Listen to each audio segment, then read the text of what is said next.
days ago. 32 days to go. Oh, I was like, holy shit. So, it's impressive, too, that 67,000 people came up with almost $3 million.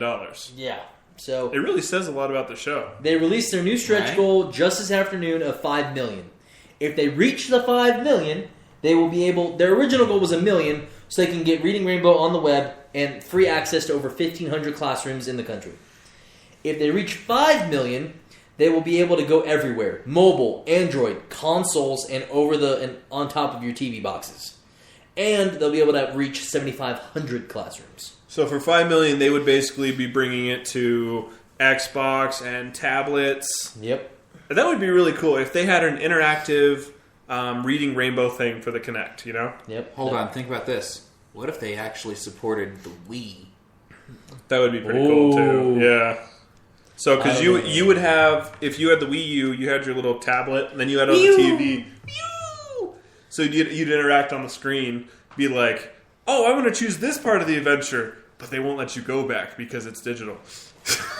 Can't put your finger in the page that point. Yeah. You know what I'm talking about. Anyway. Hey, you fingered your pages as a child. No, I didn't. Started on a high note, ended on a high note. Fuck yeah. Speaking of cool things online that may or may not be digital, this is nowhere near digital.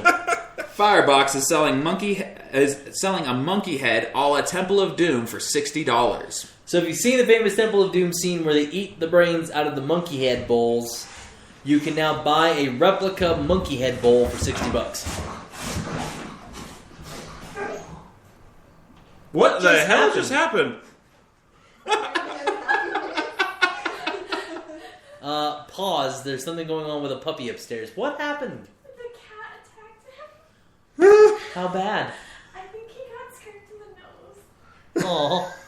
Because he yelped. Aw, okay. So puppy got attacked by a kitten. Yeah. What was that noise? That was the dog, the cat and dog. Going. That was the cat. Oh. He seems fine. Puppy seems okay. Anyway, continue. No, you're not going back. So, alright. So puppy got attacked by a kitten. And then went back for seconds. Yep. He's not done. So, good times. Anyway, what's the last thing, Beau? The second to last thing. Second to last thing. Yeah, I added something We else just in talked there. about the monkey bowls. I know, I added another thing in there. We never geez. finished Because I thought it was kind of funny. Okay. Oh, yeah, we never finished the description. It's a Monkeyhead bowl, and it's Okay. cool. Is it like in porcelain or Indiana plastic? Jones. $60 looks like the Monkeyhead from Indiana Jones. You can buy it on Firebox. And I want it. Yeah. Chilled monkey brains. Did it go okay?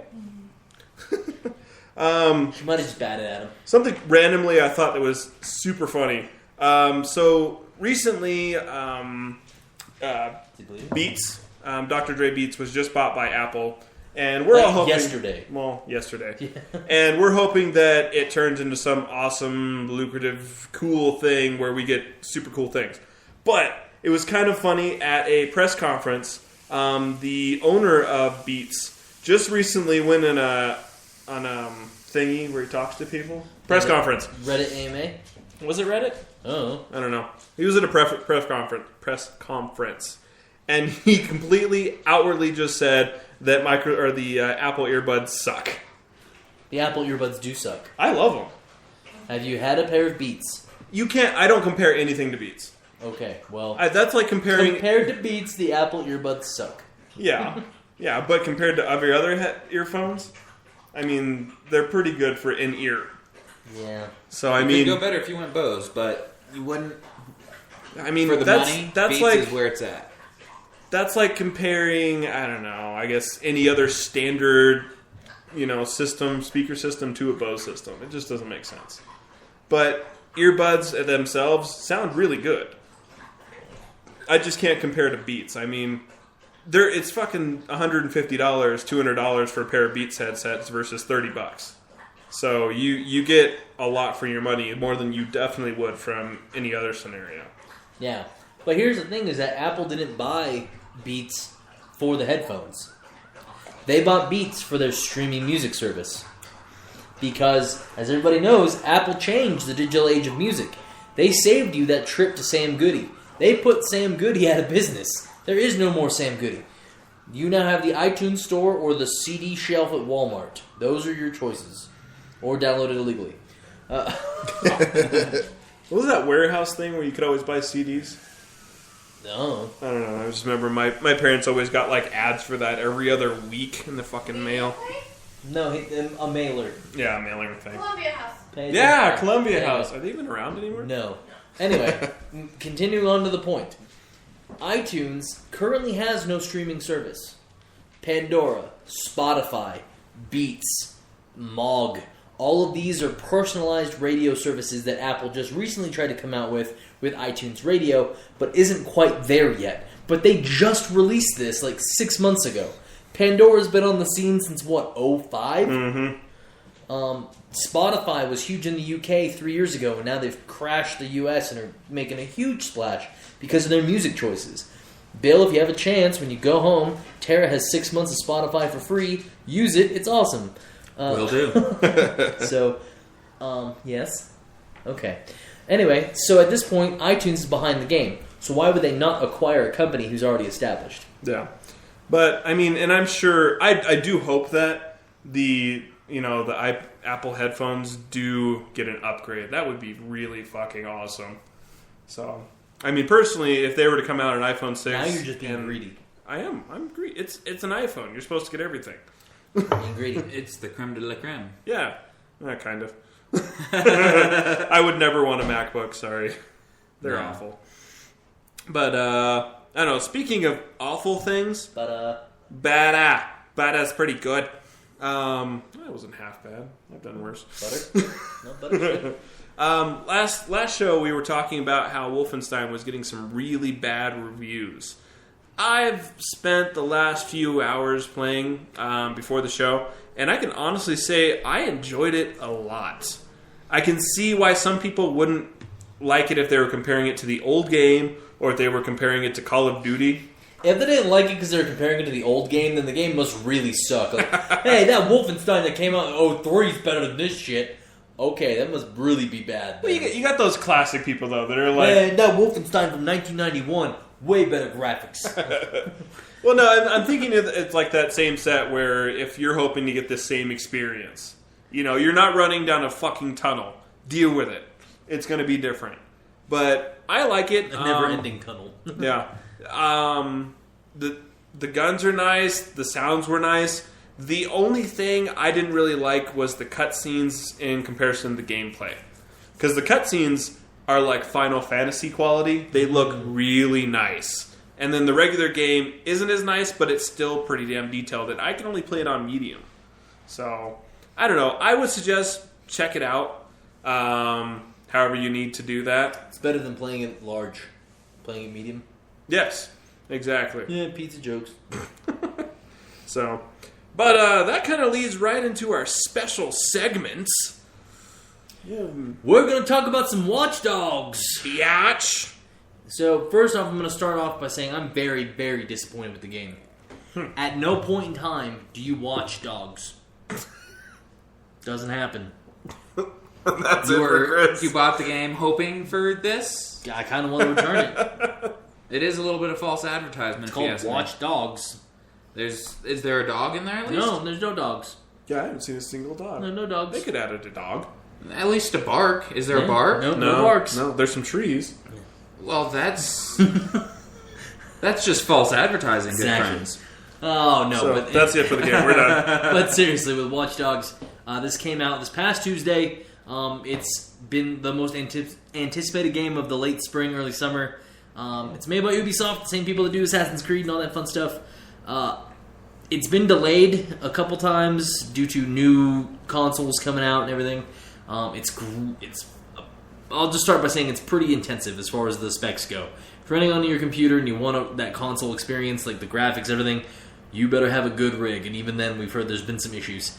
Overall, I mean, you're playing as a hacker who is in a future version of Chicago, which is ran by a system called the CTOS, which controls everything. Yeah, it's a complete, total electronic encompassing system. So it does the electric grid, the water grid, it monitors cell phone calls, it has cameras everywhere. Police activity, searches for criminals. Yep.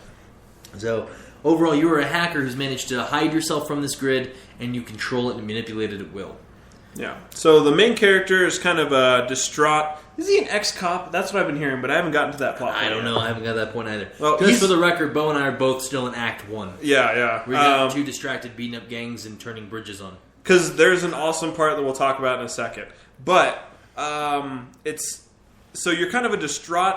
the main character, like I said, he's a distraught guy who was driving with his niece. And his niece died. So you don't really know much beside that overall. And it just kind of tells you the stories you're going through it. You're not quite being mementoed, but you are still... It's definitely a slow progression. So and we haven't played very far, so that's pretty much all the storyline we're going to give you because it's all we have. Yeah. The only extra plot point I got was when I drove through the bridge that were shot in, and it was like an extra 1-second clip. That's about it. Oh, that's nice. Yeah. So, but it's actually pretty cool. Now, one of the complaints I got from my Subway guy, who is an avid hacker or computer enthusiast, however you want to say it, but he works at Subway. He works at Subway. Hey, you got to maintain that low pro. Yeah, well, it works for him, and he's happy. But so he was saying that he was really annoyed that you could hack a whole computer system with just your phone, which I can understand where he's coming from with that. But it's not just him. He's not just hacking the grid with himself. He has his watchdog, the guy who runs the system kind of in the background, who actually does the hacking. Girl. Okay, girl. Chris knows that. I don't. And she actually does all the hacking. He basically is just the middleman to the things. Yeah, dude's name is Bad Boy 17. He's not 17 and he's not a boy. So, Are you happy about that or sad about that? it's weird. You'll think she's hot. Cool! Yeah. I'm happy about that. So, I mean, overall, it's... Oh, it's a punk girl, isn't it? yeah. It's set in the future, so who knows what could be hackable in the future. It is true. I mean, just like you could set a macro on your phone to do something, you know? You never know. Well, they do have the macros on the phones that can scan your credit card. Yeah, all the phones are tied into the system now, so it's not unbelievable to think that he uploaded an illegal program to his phone and can hit a button and do something. So, because everything's tied together to that central computer. Now, here's my thing. Now, this is where it's going to differ. I played on PS4. Beau's on his computer. Mm-hmm. So we're going to be a little different as far as the next part go, which is graphics and performance. Yes. I'll start off with the PS4. Game looks amazing. Okay, now a lot of people are like, this looks like GTA 5 on last-gen consoles. I'll give you that. But I think GTA 5 looks amazing. Mm-hmm. I think GTA 5 is absolutely gorgeous. So this game, I think, improves on that a little bit. So the graphics are very reminiscent. It's more of a darker, grittier game. But overall, I think the game's amazing. Now, with controls, I'm still learning them a little bit because it's weird for me to not just hit X all the time. I had to hit a different button to do stuff, but... The weapon wheels can kind of be annoying, but overall, I mean, the performance, I haven't had any lag, no frame rate switches, no glitches. The only problem I had was the frickin' Uplay servers that you have to sign into because it's an Ubisoft game were down the first 2 days the game launched. Nice. And so every 5 minutes it popped up saying, you're not connected to the PlayStation Network, please fix this. Like, I can't, the PlayStation Network's not running right now. That does sound pretty obnoxious. But it's fixed now. Yeah. I was having the same problem. I just disconnected from my network while I was playing, and I didn't get the messages anymore. There you go. But I enjoyed it. I got glitches, but that's because my system is barely at the minimum requirements to play it. I have 4 gig DDR2 first gen i7 with I thought you had DDR3. Or DDR3, sorry, yeah. 4 gigs of DDR3 with a NVIDIA 660, I think. I don't remember. You have one ahead of me. Yeah. And even on that, I can play medium to low. I have to adjust some of them. But even at medium-low, the game looks really fucking nice.